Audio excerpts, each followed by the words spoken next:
Hi, my name is Dr. John Lynch. I'm one of the conductors at the Sydney Conservatorium of Music, and I'd love to encourage all of you to consider coming to study with us in our wonderful community of musician scholars. I'm part of the large ensemble program. I think one of the most exciting things is to be able to make music with your peers in a very fine large ensemble. The orchestral studies program consists of the symphony orchestra, the wind symphony, the modern music ensemble, the early music ensemble. And we've also got a number of excellent jazz ensembles. We've got a large choir and a small choir. And in addition to that, we also have a number of ethnic music ensembles like the Chinese music ensemble, the gamelan ensemble, and then a broad array of both conducted and non-conducted chamber ensembles. So there will be many opportunities for you to perform with your friends and your peers. We also believe at the con of outreach, and so you're going to have a lot of exciting opportunities to go out with your peers and perform nationally and internationally. Last year, the Wind Symphony had the opportunity to perform in Spain. Our jazz ensemble performed at the Midwest Clinic in Chicago a couple of years ago, and our symphony orchestra is planning a future tour to Europe, and many exciting opportunities. We also do professional recording projects. We do commissions and world premieres. Many things that will give you a fantastic, well-rounded experience as a performing musician in our large groups. So we do hope you will become a part of our family. I give you an open invitation to come and visit, come sit in on a rehearsal and play if you'd like, or just observe. Just come on in and see what we're all about. Please consider coming to our online open day, and do consider auditioning for the Sydney Con. We'd love to have you as part of us. Just a couple things in this short tutorial today that I'd like to share with you. The first is ideas about peak performance, which I think are of interest to any performing musician. So I believe that the ideal mind-body space for peak performance is simple. It's this: relaxed concentration. So if you can get to a place where your body is relaxed and your mind is sharply focused without interference, you will have your finest performance every single time. So how do we get to that ideal space? Well, the quickest way to do it is just an easy physical mechanism that we all have, of course, is the deep, relaxed breath. So I have a couple really quick exercises to help you get to that head-body space quickly. The first is just breathing in through your nose only, slowly over counts, and then out through your mouth. And so we're going to do this with our eyes closed, and I want you to picture the breath coming in through your sinus cavity into the deepest part of your lungs, and then out slowly in a very relaxed manner. Let's do that 4 counts in, 4 counts out. Let's try it together. Ready? And 1.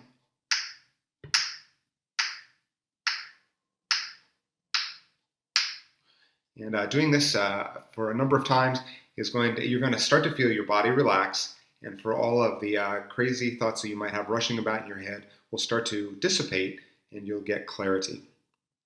Taking a step further, there's a number of exercises and a great resource called the Breathing Gym, developed by 2 tuba players, and this book is really great for helping maximize lung capacity for individuals and for large ensembles. So I'm going to take you through one of my favorite exercises. If I hold my hand up in front of an open mouth, you can actually hear the quality of my breath. And what I'm listening for is a low rushing sound. And the more relaxed you are, the lower the sound will be. Let me try it again. So we're going to do that for counts in, and then on the way out, when you exhale, hold your hand up in front of your mouth and blow so it's really audible. So 4 in, 4 out. Let's try it together. Ready? Begin.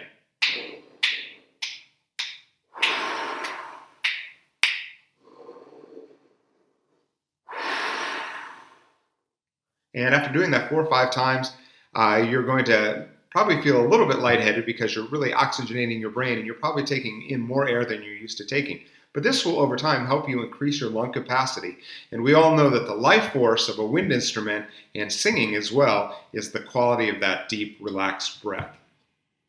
The next thing I want to talk about is emotion in music. And this is something that I think a lot about, and I think it's the most important element of our musical language. The idea of communicating deep emotion through our music making. And all of the work that we do daily on our technique and our range serves to communicate the musical emotional message of the music that we're playing. So we want to be so well prepared on our technique that it disappears. And when we perform, it is effortless mastery and this idea of being present in the moment and communicating the message, because music at its core is communication. It's a deep form of nonverbal communication. It's a beautiful thing that we have as musicians, this ability to, in a way, change society, change the world for the better, communicating emotion through music. And there are some ideas that help us to maximize the ability to make that kind of connection. The first one, and this ties in also with peak performance, is the idea of visualization. If you will imagine visualizing a performance before it actually happens, and that is in all of its detail, assembling your instrument, warming up, walking onto that stage, and making initial connection with the audience. And then imagining that performance being very communicative and expressive and interactive with the audience. And at the end, the audience absolutely loved it, and they are going crazy with applause. So by visualizing that event, you're actually programming your mind to think that that's the way it's going to happen and unfold. And if you do this multiple times, by the time you get to that performance, it's not the first time you've done it. You've already done it a number of times in your head. And by doing the visualization, it actually makes it so. We can also do the opposite. We can imagine things not going as well, which is not a good recipe for success. So this idea of imagining what we're doing before we actually have to do it is really important. And along with the idea of expression in music, I think the most important element of our playing or our singing is our sound, is our tone. So having a really great concept in your mind, and this will get clearer and clearer as you progress in your career and your study, but this idea of having a really strong concept of the beautiful sound that you want to make. And everyone's sound is going to be a bit different because it reflects our personality and a bit of our soul. So this idea of really sound first. Technique is great, range is great, those are all important, but without a beautiful sound, none of it really matters, because the beauty of your sound has that capacity to communicate the emotion in the music that we're going after. Okay, so to end today, I just want to share with you, since I am a conductor, it's my passion. First of all, let you know that there are 4 different courses you could possibly take as an undergrad at the Con in conducting, if you chose to do so. We have Conducting 1, Conducting 2, and then Advanced Conducting.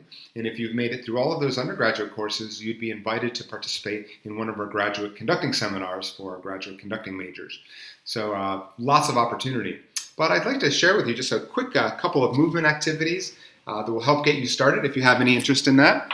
I'm going to grab my baton here. You may or may not have a baton. Here's a great website to check out for batons, just called Custom Batons, and they make some of the best in the world. But anyway, you can use a pencil or anything else just to kind of get started. So the first thing is your grip. And your grip happens where the handle meets the stem, or if it's just a pencil, it's the imaginary handle. And where that makes the contact with your hand is between the tip of your thumb and the first knuckle joint of your index finger. So that is your fulcrum right there. That's where all the magic happens. And then these fingers just gently wrap around for support, and the knuckles will then be in alignment. So you really want the baton to become an extension of your arm. So a couple quick movement exercises if you want to give this a try for fun. I want to share these with you. The legato 4/4 pattern. That's what we always begin with. Legato is the hardest thing to master, and it's seemingly simple. And if you notice with the legato pattern, just like when you're playing or singing legato, you want a smooth connection and an even travel over space and time.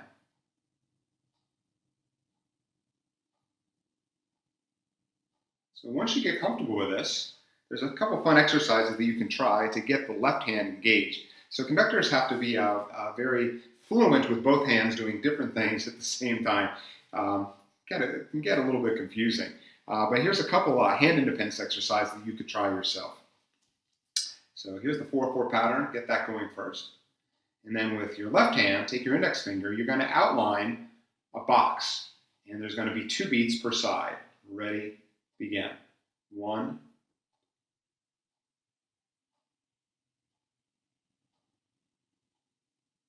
and then you'd reverse.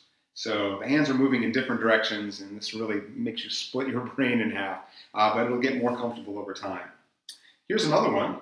Over 12 counts, imagine the face of a clock. Now listen, guys, this is going to be a mirror image for you. So here we go. 1, 2, 3, 4, 5, halfway, 7, 8, 9, 10, 11, 12, reverse. And then the last one is the standard crescendo diminuendo. Crescendo with the left hand, and then gently turn it over, and diminuendo. And so let's do this over 8 counts up and 8 counts down. So we'll set our legato in motion, nice flexible wrist, putting the energy out to the tip of the baton. And here we go. 1, 2, 3, 4, 5, 6, 7, 8, 1, 2, 3, 4, 5, 6, 7, 8. Anyway, I just thought I'd like to share some of those with you. Thank you for listening, and we really hope to see you sometime in the near future, and we hope that you'll join our family at the Sydney Conservatorium of Music.